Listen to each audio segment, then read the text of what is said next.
Hi hello ನಮಸ್ತೆ, ನಾನು ರಾಜು. ಅಷ್ಟೇ ನೀವು ನೋಡ್ತಿದ್ದೀರಾ centre point Kannada YouTube channel. Bigg Boss season 12ರ ಫೈನಲ್ಗೆ ಇದೀಗ ಮುಹೂರ್ತ ಫಿಕ್ಸ್ ಆಗಿದ್ದು ಇನ್ನೇನು ಕೆಲವೇ ದಿನಗಳಲ್ಲಿ ಬಿಗ್ ಬಾಸ್ ಫೈನಲ್ ಕೂಡ ನಡೆಯಲಿದೆ ಮತ್ತು ಆ ಡೇಟ್ ನಂದು ಅಂದ್ರೆ ಜನವರಿ 18ರಂದು ಬಿಗ್ ಬಾಸ್ ತಂಡ ಒಬ್ಬ ಸ್ಪರ್ಧೆಯನ್ನ ವಿನ್ನರ್ ಆಗಿ ಘೋಷಣೆ ಮಾಡುತ್ತೆ ಮತ್ತು ಅಷ್ಟಕ್ಕೆ ಇದೀಗ ಬಿಗ್ ಬಾಸ್ ಸೀಸನ್ 12ರ ಅವತರಣಿಕೆ ಮುಕ್ತಾಯವಾಗುತ್ತೆ.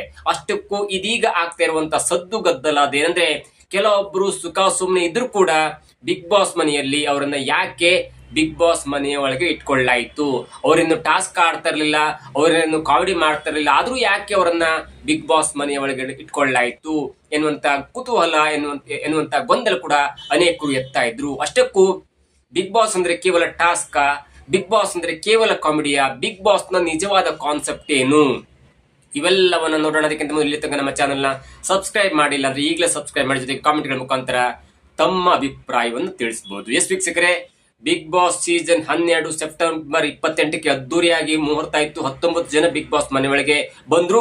ಇಲ್ಲಿಯ ತನಕ 9 ಜನ ಇದ್ರು. ಇವತ್ತು ಕೂಡ ಒಬ್ಬರು ಮನೆಯಿಂದ ಹೊರಗೋಗಿದ್ದಾರೆ. ಹಾಗಾಗಿ ಈಗ 8 ಜನ ಬಿಗ್ ಬಾಸ್ ಮನೆ ಒಳಗಡೆ ಇದ್ದಾರೆ ಮತ್ತು ಆ ಕೆಲವೇ ದಿನಗಳು, ಕೇವಲ 10 ದಿನಗಳಲ್ಲಿ ಬಿಗ್ ಬಾಸ್ ಸೀಸನ್ 12ರ ಕೊನೆಯ ಅವತರಣಿಕೆ, ಕೊನೆಯ ಸೀಸನ್, ಕೊನೆಯ ಒಂದು ಡೇಟ್ ಕೂಡ ಫಿಕ್ಸ್ ಆಗಿದ್ದು ಜನವರಿ 18ಕ್ಕೆ ಬಿಗ್ ಬಾಸ್ ಮನೆಯ 12ರ ವಿನ್ನರ್ ಯಾರು ಅನ್ನೋದು ಕೂಡ ಸುದೀಪ್ ಅವರು ಅನೌನ್ಸ್ ಮಾಡ್ತಾರೆ. ಆದ್ರೆ ಇದೀಗ ಆಗ್ತಾ ಇರುವಂತ ಗೊಂದಲ ಅದೇನಂದ್ರೆ, ಕೆಲವೊಬ್ರು ಬಿಗ್ ಬಾಸ್ ಟಾಸ್ಕ್ ಅನ್ನೇ ಆಡಿಲ್ಲ, ಕಾವ್ಯ ಯಾವ ಟಾಸ್ಕ್ಲು ಸರಿಯಾಗಿ ಭಾಗವಹಿಸಿಲ್ಲ, ಅಶ್ವಿನಿ ಅವರು ಯಾವ ಟಾಸ್ಕ್ನು ಸರಿಯಾಗಿ ಆಡಿಲ್ಲ, ಗಿಲ್ಲಿ ಅವರು ಕೂಡ ಯಾವ ಟಾಸ್ಕ್ ಅನ್ನು ಆಡಿಲ್ಲ, ರಾಶಿಕಾ ಅವರನ್ನು ಬಿಟ್ಟು ಮಿಕ್ಕ ಯಾವ ಹುಡುಗಿಯರು ಜಾಸ್ತಿ ಟಾಸ್ಕ್ ಅನ್ನು ಆಡಿಲ್ಲ, ಟಾಸ್ಕ್ ಆಡ್ದವ್ರನ್ನ ಯಾಕೆ ಇಟ್ಕೊಂಡ್ರಿ ಅನ್ನುವಂತ ಮಾತು, ಕುತೂಹಲ, ಗೊಂದಲ ಕೂಡ ಇತ್ತು. ಮತ್ತು ಕೆಲವೊಬ್ರು ಬಿಗ್ ಬಾಸ್ ಮೇಲೆ ಆರೋಪವನ್ನು ಕೂಡ ಮಾಡ್ತಿದ್ರು. ಕೆಲವೊಬ್ರು ಬಿಗ್ ಬಾಸ್ ಅಥವಾ ಕಲರ್ಸ್ ಕನ್ನಡ ವಾಹಿನಿಯಿಂದ ಬಂದವರು ದತ್ತುಪುತ್ರ, ಹಾಗಾಗಿ ಅವರನ್ನ ಇಲ್ಲಿ ತನಕ ಇರಿಸಿಕೊಳ್ಳಲಾಗಿದೆ ಅನ್ನುವಂತ ಮಾತು ಕೂಡ ಹೇಳ್ತಾ ಇದ್ರು. ಕೆಲವೊಬ್ರು ಮಾತನಾಡ್ತಾ ಇದ್ದಾರೆ. ಕೆಲವೊಬ್ಬರ ದೊಡ್ಡ ದೊಡ್ಡ ಬೇರೆ ಬೇರೆ ಕಂಟೆಸ್ಟೆಂಟ್ ಹೇಳ್ತಿದ್ರು, ಗಿಲ್ಲಿ ಇಲ್ಲೇ ತನಕ ಸರಿಯಾಗಿ ಟಾಸ್ಕ್ ಅನ್ನ ಮಾಡಿಲ್ಲ, ಕೇವಲ ಮಾತಿನಿಂದಲೇ ಜನರೆಲ್ಲ ಮರಳು ಮಾಡ್ತಾ ಇದ್ದಾನೆ, ಕೇವಲ ಕಾಮಿಡಿಯಿಂದ ಜನರನ್ನ ಮರಳು ಮಾಡ್ತಾ ಇದ್ದಾನೆ, ಹಾಗಾದ್ರೆ ಬಿಗ್ ಬಾಸ್ ಯಾಕೆ ಇವ್ರನ್ನ ಇಟ್ಕೊಳ್ಬೇಕು ಎನ್ನುವಂತ ಒಂದು ಕುತೂಹಲ, ಸ್ವಾಭಾವಿಕವಾದ ಪ್ರಶ್ನೆ ಜನರು ಎತ್ತಾ ಇದ್ದಾರೆ. ಕೆಲವೊಬ್ರು ಆಕ್ರೋಶದ ಮಟ್ಟಿಗೆ ಹೋಗ್ತಾರೆ. ಇನ್ನು ಕೆಲವೊಬ್ರು ಹೇಳ್ತಾರೆ, ಅಂದ್ರೆ ನಮ್ಮ ಹೋರಾಟಗಾರ ಅಂತ ರೂಪೇಶ್ ರಾಜನ್ ಅವ್ರು ಹೇಳ್ತಾರೆ, ಇಲ್ಲ ಬಿಗ್ ಬಾಸ್ ಅಂದ್ ಕೂಡ್ಲೆ ಅದು ಟಾಸ್ಕ್ ಆಗಲ್ಲ, ಅದು ಮೈಂಡ್ ಗೇಮ್ ಆಗತ್ತೆ, ನೀವು ಟಾಸ್ಕ್ ಅನ್ನ ಮಾತ್ರ ಮಾಡೋಂಗಿದ್ರೆ ಒಬ್ಬ ಚಿನ್ನಸ್ವಾಮಿ ಸ್ಟೇಡಿಯಂ ಹೋಗ್ಕೊಂಡು ಆಟಗಾರನ ಕರೆಸ್ಕೊಂಡು ಟಾಸ್ಕ್ ಆಡಬಹುದಿತ್ತು, ಅದು ಹಾಗಾಗಲ್ಲ ಎನ್ನುವಂತ ಒಂದು ಸಹಜವಾದ ಉತ್ತರವನ್ನ, ನೇರವಾದ ಉತ್ತರವನ್ನ ಮತ್ತು ಸರಿಯಾದ ಉತ್ತರವನ್ನ ಕೊಡ್ತಾರೆ. ಕೆಲವೊಬ್ರು ಬೇರೆ ಬೇರೆಯಾದ ಉತ್ತರವನ್ನು ಕೊಡ್ತಾರೆ. ನೋಡಿ, ಈಗ ಹೇಳ್ತೇನೆ ಬಿಗ್ ಬಾಸ್ ಕಾನ್ಸೆಪ್ಟ್ ಏನು ಎನ್ನುವುದನ್ನು ಹೇಳ್ತೇನೆ. ಬಿಗ್ ಬಾಸ್ ಕಾನ್ಸೆಪ್ಟ್ ಹೇಗೆ ಹುಟ್ಕೋತು ಅಂದ್ರೆ, ನಮ್ಮ ಕನ್ನಡ ಮತ್ತು ಹಿಂದಿಗೆ ಬಿಗ್ ಬಾಸ್ ಬರೋಕ್ಕೂ ಮೊದಲು ಬಿಗ್ ಬ್ರದರ್ ಎನ್ನುವಂತ ಒಂದು ಇಂಗ್ಲಿಷ್ ರಿಯಾಲಿಟಿ ಶೋ ಹುಟ್ಕೋತು. ಅದರಲ್ಲಿ ನಮ್ಮ ಶಿಲ್ಪಾ ಶೆಟ್ಟಿ ಅವರು ಕೂಡ ಭಾಗವಹಿಸಿದ್ರು ಮತ್ತು ವಿನ್ನರ್ ಕೂಡ ಆಗಿದ್ರು. ಅಂದ್ರೆ ಇಂಗ್ಲೆಂಡ್ ನಲ್ಲಿ ಆದಂತ ಒಂದು ರಿಯಾಲಿಟಿ ಶೋ ಇದು ನಮ್ಮ ಕನ್ನಡ ಮತ್ತು ಹಿಂದಿಯಲ್ಲಿ ಆಗ್ತಿದೆಯಲ್ಲ ಬಿಗ್ ಬಾಸ್ ಅನ್ನುವಂತ ಅವತರಣಿಕೆ ಇದೆಯಲ್ಲ, ಅದರ ಮೂಲವಾಗಿ, ಅದರ ಮೊದಲ ಹಂತವಾಗಿ ಇಂಗ್ಲಿಷ್ ನಲ್ಲಿ ಬಿಗ್ ಬ್ರದರ್ ಎನ್ನುವಂತ ಒಂದು ಶೋ ಆಗುತ್ತೆ. ಅದರಲ್ಲಿ ಇಡೀ ಪ್ರಪಂಚದಲ್ಲಿ ಹೆಸರು ಮಾಡಿದಂತ ಅನೇಕ ಕಲಾವಿದರು, ಬೇರೆ ಬೇರೆ ಕ್ಷೇತ್ರದ ಹೆಸರು ಮಾಡಿದಂತವ್ರನ್ನ ಒಂದೇ ಮನೆಯಲ್ಲಿ ಕೂಡಾಕಿ 100-110 ದಿನಗಳನ್ನ ಅವರ ಬೇರೆ ಸಂಪರ್ಕದಿಂದ ಕಡಿತಗೊಳಿಸಿ, ಅವರ ಮನೆಯಾಗಿರ್ಬೋದು, ಫ್ಯಾಮಿಲಿ, ಮೊಬೈಲ್ ಎಲ್ಲವನ್ನ ಸಂಪರ್ಕದಿಂದ ಕಡಿತಗೊಳಿಸಿ ಅವರನ್ನ ಒಂದು ಮನೇಲಿ ಇಟ್ಕೊಂಡು ಕೆಲವೊಂದು ಟಾಸ್ಕ್ ಅನ್ನ, ಅದು ಮನರಂಜನೆಗೋಸ್ಕರ ಮೈಂಡ್ ಗೇಮ್ ಎನ್ನುವಂತ ರೀತಿ ಅವರು ಆಡ್ತಾರೆ. ವಾರಕ್ಕೊಮ್ಮೆ ಕೆಲವೊಬ್ಬರನ್ನ ಅಂದ್ರೆ ಎಲಿಮಿನೇಟ್ ಮಾಡ್ತಾರೆ. ಹಾಗಾಗಿ ಕೊನೆಯಲ್ಲಿ ಒಂದು ಕೆಲವಷ್ಟು ಜನ ಉಳ್ಕೊಳ್ತಾರೆ, ಅವರನ್ನ ವಿನ್ನರ್ ಎನ್ನುವಂತ ಒಂದು ಪಾಲನೆ ಮುಖಾಂತರ, ನಿಯಮದ ಮುಖಾಂತರ ಒಬ್ಬರನ್ನ ವಿನ್ನರ್ ಮಾಡ್ತಾರೆ. ಹಾಗಾಗಿ ಆ ಬಿಗ್ ಬ್ರದರ್ ಎನ್ನುವಂತ ಕಾನ್ಸೆಪ್ಟ್ ಹೇಗೆ ಹುಟ್ಕೋತು ಎನ್ನುವುದನ್ನು ನೋಡ್ತಾ ಇದ್ರೆ ಇಲ್ಲಿಗೆ ಅದರ ಆರಂಭ ಆಗುತ್ತೆ. ಇಲ್ಲಿಗೆ ಆರಂಭ ಆಗುತ್ತೆ ಅಂದ್ರೆ, ಒಬ್ಬ ಇಂಗ್ಲಿಷ್ ನಾವೆಲಿಸ್ಟ್ ಅಂದ್ರೆ ಜಾರ್ಜ್ ಓರ್ವೆಲ್ ಎನ್ನುವಂತ ಒಬ್ಬ ಇಂಗ್ಲಿಷ್ ಕಾದಂಬರಿಕಾರ 1949ರಲ್ಲಿ 1984 ಎನ್ನುವಂತ ಒಂದು ಕಾದಂಬರಿ ಬರೆದಿರ್ತಾರೆ. ಇಂಗ್ಲಿಷ್ ಕಾದಂಬರಿಕಾರ ಜಾರ್ಜ್ ಓರ್ವೆಲ್ ಎನ್ನುವಂತ ವ್ಯಕ್ತಿ 1984 ಎನ್ನುವಂತ ಒಂದು ಕಾದಂಬರಿಯನ್ನ 1949ರಲ್ಲಿ ಬರೆದಿರ್ತಾರೆ. ಅದೇ ಬರೆದ್ರು ಅನ್ನುವುದನ್ನು ನೋಡ್ತಾ ಹೋದ್ರೆ 1949ರಲ್ಲಿ ಅವರು ಕಾದಂಬರಿಯನ್ನ ಬರೀತಾರೆ. ರಿಲೀಸ್ ಕೂಡ ಆಗುತ್ತೆ, ಜೂನ್ 8ಕ್ಕೆ ರಿಲೀಸ್ ಕೂಡ ಆಗುತ್ತೆ. ಆದ್ರೆ ಅಲ್ಲಿರುವ ಸಬ್ಜೆಕ್ಟ್ ಮಾತ್ರ 1984 ಅಂದ್ರೆ ಸುಮಾರು 30-35 ವರ್ಷಗಳ ಮುಂದಿನ ಒಂದು ಕಲ್ಪನೆಯನ್ನು ಇಟ್ಕೊಂಡು ಅವರು ಕಾದಂಬರಿಯಲ್ಲಿ ಬರೆದಿರ್ತಾರೆ. 1949 ಅಂದ್ಕೂಡಲೇ ಅದು ನಮ್ಮ ಸ್ವಾತಂತ್ರ್ಯದ ಅಕ್ಕಪಕ್ಕ ಇರುವಂತ ಒಂದು ಇಶ್ವಿ. ಬರೆದವರು ಇಂಗ್ಲೆಂಡಿನ ಒಬ್ಬ ಕಾದಂಬರಿಕಾರ. ಯಾವ ಕಲ್ಪನೆಯನ್ನು ಇಟ್ಕೊಂಡು ಬರೆದಿದ್ದಂದ್ರೆ 1984ರಲ್ಲಿ ಏನೆಲ್ಲ ಆಗ್ಬಹುದು ಎನ್ನುವಂತ ಕಲ್ಪನೆ. ಆ ಕಲ್ಪನೆ ಹೇಗೆ ಇಟ್ಕೊಳ್ತಂದ್ರೆ, ಆಗ್ತಾನೆ 2ನೇ ವರ್ಲ್ಡ್ ವಾರು ಸ್ವಲ್ಪ ವರ್ಲ್ಡ್ ವಾರ್ ಎಲ್ಲ ಆಗ್ತಾ ಇರತ್ತೆ. ಅಂದ್ರೆ ಈ ಸೋವಿಯತ್ ಒಕ್ಕೂಟದಲ್ಲಿ ಆಗ್ತಾ ಇರುವಂತ ಪ್ರಜಾಪ್ರಭುತ್ವ, ಸರ್ವಾಧಿಕಾರ, ಅಲ್ಲಿನ ವರ್ಲ್ಡ್ ವಾರು, ನಾಜಿಯಾ ಗೀಜಿಯಾ, ಅಂದ್ರೆ ಅಲ್ಲಿನ ಒಂದು ಅತಂತ್ರ ಪರಿಸ್ಥಿತಿ ಅವಾಗ ಆಗ್ತಾ ಇರುತ್ತೆ. ಅಂದ್ರೆ 1950 ಸುಮಾರಿಗೆ ಆಗ್ತಾ ಇರುತ್ತೆ.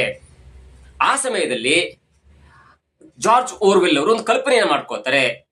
ನೋಡಿ, ಸೋವಿಯತ್ ರಷ್ಯಾದಲ್ಲಿ ಆಗ್ತಾ ಇರುವಂತ ಯುದ್ಧ, ಅವರ ಸರ್ವಾಧಿಕಾರ, ಅಲ್ಲಿನ ನೋವು ಗೀವು, ಅವರ ಒಂದು ಈ ಡಿಕ್ಟೇಟರ್ಶಿಪ್ ಇದೆಯಲ್ಲ, ಅದನ್ನ ಮನಸ್ಸಲ್ಲಿ ಇಟ್ಕೊಂಡು ಇಂಥದೇ ಪರಿಸ್ಥಿತಿ 1984 ಸುಮಾರಿಗೆ, ಅಂದ್ರೆ 30-35 ವರ್ಷಗಳ ಕಾಲ ನಂತರ ನಮ್ಮ ದೇಶ ಅಂದ್ರೆ ಇಂಗ್ಲೆಂಡ್ ನಲ್ಲಿ ಇಂತಹ ಪರಿಸ್ಥಿತಿ ಆದ್ರೆ ನಮ್ಮ ಇಂಗ್ಲೆಂಡ್ ಯಾವ ರೀತಿ ಅದನ್ನು ನಿಭಾಯಿಸಬಹುದು?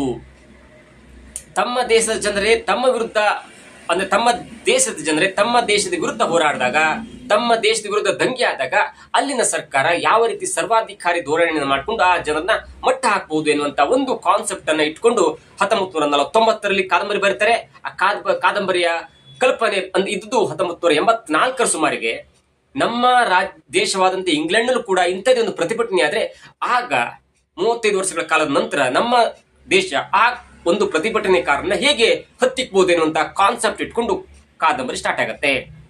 ಕಾದಂಬರಿಯಲ್ಲಿ ಎಲ್ಲವೂ ಗೋಪ್ಯ, ಅಂದ್ರೆ ಇಂಗ್ಲೆಂಡ್ ನಲ್ಲಿ ದೊಡ್ಡ ದಂಗೆ ಆಗತ್ತೆ. ಇಂಗ್ಲೆಂಡ್ ನ ಸರ್ಕಾರ ಅಥವಾ ಅಲ್ಲಿನ ಒಂದು ಓಷಿಯನ್ ಎನ್ನುವಂತ ಸರ್ಕಾರ, ಅಲ್ಲಿನ ಸರ್ವಾಧಿಕಾರಿ ಸರ್ಕಾರ ಇಡೀ ದೇಶವನ್ನ, ಆ ಒಂದು ರಾಜ್ಯವನ್ನ, ಕಲ್ಪನೆಗೆ ಒಂದು ರಾಜ್ಯವನ್ನ ತನ್ನ ಹಿಡಿತದಲ್ಲಿ ಇಟ್ಕೊಳ್ಳುತ್ತೆ. ಯಾರು ಕೂಡ ಸರ್ಕಾರದ ವಿರುದ್ಧ ದಂಗೆ ಏಳಬಾರ್ದು, ಸರ್ಕಾರದ ಪರ್ಮಿಷನ್ ಏನು ಕೂಡ ಮಾಡಬಾರ್ದು, ಸರ್ಕಾರದ ವಿರುದ್ಧ ಏನನ್ನು ಕೂಡ ಹೇಳಬಾರ್ದು, ಒಂದು ಮಾತು ಕೂಡ ಹೇಳಬಾರ್ದು ಎನ್ನುವಂತ ಒಂದು ಆದೇಶವನ್ನು ಹೊರಡಿಸುತ್ತೆ. ಎಲ್ಲರೂ ಕೂಡ ಸರ್ಕಾರ ಮೂವ್ ಆಗ್ಬೇಕು, ಕೂತ್ಕೊಳ್ಬೇಕು.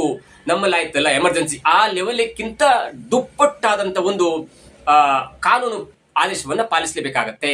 ಅಲ್ಲಿ ಒಬ್ಬ ಹುಟ್ಕೊಳ್ತೇನೆ, ಅವನೇ ವಿನ್ಸ್ಟನ್ ಸ್ಮಿತ್ ಎನ್ನುವಂತ ಒಂದು ಪಾರ್ಟಿಯ ಲೀಡರ್, ಅಂದ್ರೆ ಸರ್ಕಾರದ ವಿರೋಧಿ ಪಾರ್ಟಿಯ ಲೀಡರ್ ಒಬ್ಬ ಹುಟ್ಕೊಳ್ತಾನೆ. ಅವನಿಗೆ ಈ ಸರ್ಕಾರ ಅಥವಾ ಈ ಕಾನೂನು ಉಲ್ಲಂಘನೆ ಅಥವಾ ಸರ್ಕಾರ ತನ್ನ ಹಿಡಿತಲ್ಲಿ ಇಟ್ಕೊಂಡು ಎಲ್ಲರನ್ನೂ ಒಂದು ಕಪಿಮುಷ್ಟಿ ಇಟ್ಕೊಳ್ಳೋದು ಮತ್ತು ಕಾನೂನು ರೀರೈಟ್ ಮಾಡೋದು, ರೆಕಾರ್ಡ್ಗಳನ್ನು ರೀರೈಟ್ ಮಾಡೋದು ಎಲ್ಲವೂ ಕೂಡ ನಡೀತಾ ಇರುತ್ತೆ. ಅದಕ್ಕೆ ಸ್ವಲ್ಪ ವಿರೋಧವಾಗಿ ಅವನು ಮನಸ್ಸಲ್ಲಿ ಇಟ್ಕೊಳ್ತಾನೆ. ಅಷ್ಟೇ ಹೊತ್ತಿಗೆ ಇವನಿಗೆ ಹೋರಾಟ ಮಾಡ್ಬೇಕಂತಿರುತ್ತೆ, ಎಲ್ಲವೂ ಕೂಡ ಇರುತ್ತೆ. ಆದ್ರೆ ಸರ್ಕಾರ ಏನ್ ಮಾಡತ್ತಂದ್ರೆ, ಪ್ರತಿ ಊರಿನ ಗಲ್ಲಿಯಲ್ಲೂ ಕೂಡ ಒಂದು ಟಿವಿಯನ್ನು ಅಳವಡಿಸಿರುತ್ತೆ. ಆ ಟಿವಿ ಮುಖಾಂತರ, ಟಿವಿ ಮುಂದೆ ಬರೆದಿರುತ್ತೆ, big brother is watching you ಎನ್ನುವಂತ ಒಂದು ಸಂದೇಶ ಬರೆದಿರುತ್ತೆ. ಅಂದ್ರೆ ಸರ್ಕಾರ, ಈಗ ನಮ್ಮ ಸಿಸಿಟಿವಿ ಇದೆಯಲ್ಲ, ಎಲ್ಲ ಗಲ್ಲಿಯಲ್ಲಿ ಸಿಗ್ನಲ್ ಸಿಸಿಟಿವಿ ಇಟ್ಕೊಂಡು ಒಂದು ಠಾಣೆಯಲ್ಲಿ ಮಾನಿಟರ್ ಮಾಡ್ತಾರಲ್ಲ, ಅದೇ ರೀತಿ ಎಲ್ಲ ಊರಿನ ಗಲ್ಲಿಯಲ್ಲೂ ಕೂಡ ಆ ಟಿವಿಯನ್ನು ಇಟ್ಕೊಂಡು ನಿಮ್ಮ ಚಲನವಲನ ಮತ್ತು ನಿಮ್ಮ ಪ್ರತಿಭಟನೆ ಎಲ್ಲವನ್ನೂ ಕೂಡ ಈ ಮುಖಾಂತರ ನಮ್ಮ ಸರ್ಕಾರ ಒಂದು ಸೆಂಟರ್ ಅಲ್ಲಿ ನಿಮ್ಮಲ್ಲೆಲ್ಲರನ್ನು ವಾಚ್ ಮಾಡ್ತಾ ಇರುತ್ತೆ. ಅಂದ್ರೆ big brother is watching you, ನೀವು ಏನು ಕಾನೂನು ಉಲ್ಲಂಘನೆ ಮಾಡುವಾಗಿಲ್ಲ ಅನ್ನುವಂತ ಒಂದು ಘೋಷಣೆಯನ್ನ, ವಾಕ್ಯವನ್ನು ಅಲ್ಲಲ್ಲಿ ಊರಲ್ಲಿ 3-4 ಟಿವಿ ಅನ್ನುವಂತ ಹೀಗೆ 1006 ಒಂದು ಸ್ಕ್ರೀನ್ ಅನ್ನ ಹಾಕಿರುತ್ತೆ. ಆ ಮುಖಾಂತರ ಸರ್ಕಾರ ಎಲ್ಲವನ್ನು ಕೂಡ ಕಂಟ್ರೋಲ್ ನಲ್ಲಿ ಇಟ್ಕೊಳ್ಳುತ್ತೆ ಅನ್ನುವಂತ ಕಾನ್ಸೆಪ್ಟ್ ಇರುತ್ತೆ. ಆದಾಗ್ಯೂ ಕೂಡ ಅವನು ಕೆಲವೊಂದು ಪ್ರತಿಭಟನೆ ಮಾಡ್ತಾ ಇರ್ತಾನೆ, ಎಲ್ಲವನ್ನು ಮಾಡ್ತಾ ಇರ್ತಾನೆ, ಅದು ಕೂಡ ಒಂದು ಲೆವೆಲ್ ಸಹಿಸಿಕೊಳ್ಬಹುದಾಗಿರುತ್ತೆ. ಆದ್ರೆ ಇವನನ್ನ ಹೇಗಾದ್ರೂ ಚಿಕಿತ್ಸಿಸಬೇಕು ಎನ್ನುವಂತ ಕಾರಣಕ್ಕಾಗಿ ಅಲ್ಲಿ ಮತ್ತೊಂದು ಕ್ಯಾರೆಕ್ಟರ್ ಎಂಟ್ರಿ ಆಗುತ್ತೆ. ಅಂದ್ರೆ ಜೂಲಿಯಾ ಎನ್ನುವಂತ ಕ್ಯಾರೆಕ್ಟರ್ ಎಂಟ್ರಿ ಆಗಿ ತನ್ನ ಒಂದು ಸೌಂದರ್ಯದಿಂದ ಇವನನ್ನು ಸೆಳೆಲಿಕ್ಕೆ ಹೋಗ್ತಾಳೆ. ಸೆಳೆದ ನಂತರ ಇವರಿಬ್ರು ಫ್ರೆಂಡ್ಸ್ ಆಗ್ತಾರೆ. ಅಂದ್ರೆ ವಿನ್ಸ್ಟನ್ ಸ್ಮಿತ್ ಮತ್ತು ಜೂಲಿಯಾ ಇಬ್ರು ಫ್ರೆಂಡ್ಸ್ ಆಗ್ತಾರೆ. ಜೂಲಿಯಾ ಅವನನ್ನ ಚೂ ಬಿಟ್ಕೊಳ್ತಾರೆ. ಯಾರ ಮುಖಾಂತರ ಬಿಡ್ತಾನೆ, ಅಲ್ಲೊಬ್ಬ ಮತ್ತೊಬ್ಬ ಮೂರನೇ ವ್ಯಕ್ತಿ ಇರ್ತಾನೆ, ಒಬ್ರೇನೇನುವಂತ ಮೂರನೇ ವ್ಯಕ್ತಿ ಇರ್ತಾನೆ. ಆ ಮೂರನೇ ವ್ಯಕ್ತಿ ಮಾತನ್ನ ಕೇಳಲ್ಪಟ್ಟ ಜೂಲಿಯಾ ಹೇಗಾದ್ರೂ ಮಾಡಿ ಈ ವಿನ್ಸ್ಟನ್ ಸ್ಮಿತ್ ಅನ್ನ ಟೆಂಪ್ಟ್ ಮಾಡಬೇಕು, ನಮ್ಮ ವಿರೋಧ ಪಕ್ಷದಲ್ಲಿದ್ದಾರೆ ಅನ್ನುವಂತ ಕಾರಣಕ್ಕಾಗಿ ಅವನು ಟೆಂಪ್ಟ್ ಮಾಡಬೇಕು ಮತ್ತು ಸರ್ಕಾರದ ವಿರುದ್ಧ ಅವನು ಪ್ರತಿಭಟನೆ ಮಾಡಬೇಕು ಅನ್ನುವಂತ ಕಾರಣಕ್ಕಾಗಿ ಅವನ್ನ ಚೂ ಬಿಡ್ತಾಳೆ. ಜೂಲಿಯಾ ತನ್ನ ಮೋಹದ ಪಾಶಕ್ಕೆ ಅವನ್ನ ಸಿಲುಕಕ್ ಮಾಡ್ತಾಳೆ ಮತ್ತು ತಾನು ಹೇಳಿದ ಹಾಗೆ ಕೇಳುವ ಹಾಗೆ ವಿನ್ಸ್ಟನ್ ಸ್ಮಿತ್ ಅನ್ನ ಪ್ರೇರೇಪಿಸ್ತಾಳೆ. ಅದಾದ ನಂತರ ವಿನ್ಸ್ಟನ್ ಸ್ಮಿತ್ ತನ್ನ ದೊಡ್ಡ ಹೋರಾಟವನ್ನು ಮಾಡ್ತಾರೆ. ಹೋರಾಟ ಮಾಡಿದ ನಂತರ as usual big brother is watching ಎನ್ನುವಂತ ಒಂದು ಕಲ್ಪನೆ ಮುಖಾಂತರ ಅವನನ್ನ ಅಲ್ಲಿನ ಸರ್ವಾಧಿಕಾರಿ ಸರ್ಕಾರ ಅವನನ್ನ ಹಿಡಿದು ತಿಳಿಸುತ್ತೆ, ಶಿಕ್ಷೆ ಕೊಡುತ್ತೆ.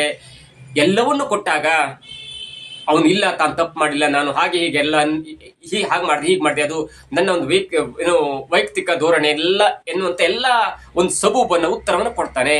ಆದ್ರೆ ಅವನಿಗೆ ಅತ್ಯಂತ ಕೆಟ್ಟ ರೀತಿಯಲ್ಲಿ ಒಂದು ಶಿಕ್ಷೆಯನ್ನು ಕೊಟ್ಟಾಗ ಅವನು ಉಗುರು ಕೀಳೋದಾಗುವುದು, ಬೇರೆ ಬೇರೆ ರೀತಿಯಲ್ಲಿ ಒಂದು ಕಠಿಣ ಶಿಕ್ಷೆಯನ್ನು ಕೊಟ್ಟಾಗ ಅವನು ಇದಕ್ಕೆಲ್ಲ ಕಾರಣ ಜೂಲಿಯಾ ಎನ್ನುವಂತ ಮಾತನ್ನು ಹೇಳ್ತಾನೆ ಮತ್ತು ತನಗೆ ಕೊಡಬೇಕಾದ ಶಿಕ್ಷೆನ ಈ ಜೂಲಿಯಾ ಎನ್ನುವಂತವ್ರಿಗೆ ಕೊಡಿ, ನಾನು ತಪ್ಪು ಮಾಡಿದೆ ಎನ್ನುವಂತ ಒಂದು ವಾಕ್ಯವನ್ನು ಹೇಳಿ ಬಿಗ್ ಬ್ರದರಿಗೆ, ಅಂದ್ರೆ ಅಲ್ಲಿನ ಅಂದ್ರೆ ಸರ್ವಾಧಿಕಾರಿ ಸರ್ಕಾರಕ್ಕೆ ತನ್ನ ಒಂದು ಕೊನೆಯ ಮನವಿಯನ್ನು ಸಲ್ಲಿಸ್ತಾನೆ ಮತ್ತು ತಾನು ಒಪ್ಪಿಕೊಂಡಿದ್ದ, ಅಂದ್ರೆ ತಾನು ಸೋಲನ್ನು ಒಪ್ಕೊಂಡೆ ಎನ್ನುವಂತ ಮಾತನ್ನು ಹೇಳ್ತಾರೆ. ಅಲ್ಲಿಗೆ ಆ ಕಾದಂಬರಿ ಮುಗಿಯುತ್ತೆ.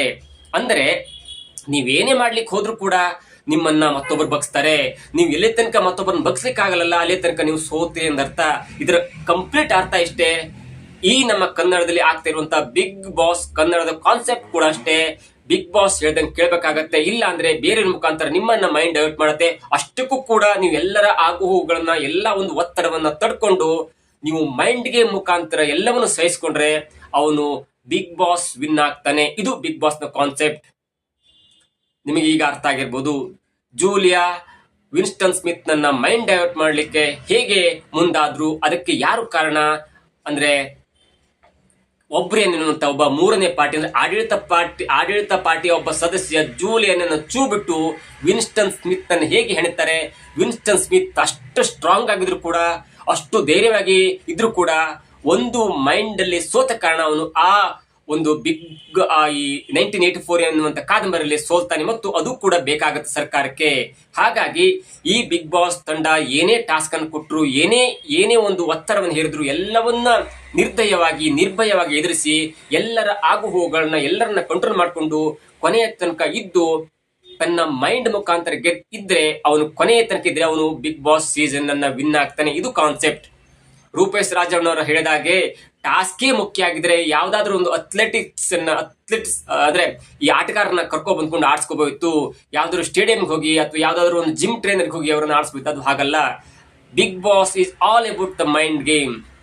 ಹಾಗಾಗಿ ಇಲ್ಲಿಯ ತನಕ ಟಾಸ್ಕ್ ಆಡ್ಲಿ ಬಿಡ್ಲಿ, ಮನರಂಜನೆ ಮಾಡ್ಲಿ ಅಥವಾ ಮನರಂಜನೆ ಮಾಡದಿರ್ಲಿ, ಆದ್ರೆ ಇರುವುದ್ರಲ್ಲಿ ಬೆಸ್ಟ್ ಅಂದ್ರೆ ಗಿಲ್ಲಿ ನಟ. ಯಾಕಂದ್ರೆ ಅವನು ಮೈಂಡ್ ಗೇಮ್ ಮುಖಾಂತರ ಆಡ್ತಾ ಇದ್ದಾನೆ. ಕೆಲವೊಂದು ಹಂತದಲ್ಲಿ ತಪ್ಪಿದ್ರು ಕೂಡ ತನಗೆ ಆಡಬೇಕಾದ ಆಟವನ್ನು ಆಡ್ಕೊಂಡು ಬಂದಿದ್ದಾನೆ. ಇದಕ್ಕೆ ಮುಖ್ಯವಾದ ಎಕ್ಸಾಂಪಲ್ ಅಂದ್ರೆ ಬಿಗ್ ಬಾಸ್ ಹುಟ್ಕೊಂಡದ್ದು ಬಿಗ್ ಬ್ರದರ್ ನಿಂದ. ಬಿಗ್ ಬ್ರದರ್ ಹುಟ್ಕೊಂಡದ್ದು ಯಾರಿಂದ ಅಂದ್ರೆ ಒಂದು ಕಾದಂಬರಿ ಆಧಾರಿತ ಒಂದು ಕಾನ್ಸೆಪ್ಟ್ ಇಂದ. 1984 ಎನ್ನುವಂತ ಕಾದಂಬರಿ ಬರೆದಿದ್ದು ಇಂಗ್ಲಿಷ್ ನಾವೆಲಿಸ್ಟ್ ಆಗಿರುವಂತ ಜಾರ್ಜ್ ಆರ್ವೆಲ್ ಅವರು 1949 ಆ ಕಾದಂಬರಿ ಬಿಡುಗಡೆಯಾಗುತ್ತೆ. ಮತ್ತು ಇಡೀ ವಿಶ್ವದಾದ್ಯಂತ ಅದು ದೊಡ್ಡ ಮಟ್ಟದ ಸದ್ದನ್ನು ಮಾಡುತ್ತೆ. ಯಾಕಂದ್ರೆ 30 ವರ್ಷಗಳ ಹಿಂದೆ ಅಥವಾ 35 ವರ್ಷಗಳ ಮುಂದೆ ಆಗುವಂತ ಒಂದು ಕಲ್ಪನೆಯನ್ನು ಇಟ್ಕೊಂಡು ಬರೆದಂತ ಸರಿಸುಮಾರು 1949 ಬರೆದಂತ ಆ ಕಾದಂಬರಿ ಇಂದಿಗೂ ಕೂಡ ಪ್ರಸ್ತುತ. ಅಂದ್ರೆ ಆ ಕಾದಂಬರಿಯ ಗಟ್ಟಿತನ ಎಷ್ಟಿರಬೇಕು. ಮತ್ತು ಅದು ಒಂದು ಸಿನಿಮಾ ಆಗೋದು ಬೇರೆ, ಒಂದು ಆರ್ಟ್ ಸಿನಿಮಾ ಆಗೋದು ಬೇರೆ, ಒಂದು ಶಾರ್ಟ್ ಫಿಲ್ಮ್ ಆಗೋದು ಬೇರೆ. ಆದ್ರೆ ಒಂದು ರಿಯಾಲಿಟಿ ಶೋಗೆ ಒಂದು ಕಾದಂಬರಿ ಕಾನ್ಸೆಪ್ಟ್ ಆಗತ್ತಂದ್ರೆ ಅದು ನಿಜಕ್ಕೂ ಒಬ್ಬ ಕಾದಂಬರಿಕಾರನ ರೈಟಿಂಗ್ಸ್ ನಲ್ಲಿ ಇರುವಂತ ಗಟ್ಟಿತನ ಮತ್ತು ಅವನ ಕಲ್ಪನೆಗೆ ಹಿಡಿದ ಕೈಗನ್ನಡಿ ಅಂತ ಹೇಳ್ಬೋದು. ಹೀಗಾಗಿ ಬಿಗ್ ಬಾಸ್ ಅಂದ್ಕೂಳೆ it's just all about mind game. ಇದಾಗುತ್ತೆ ಇವತ್ತಿನ ವಿಶೇಷ. ನೋಡ್ತಾ ಇರಿ centre point Kannada YouTube channel.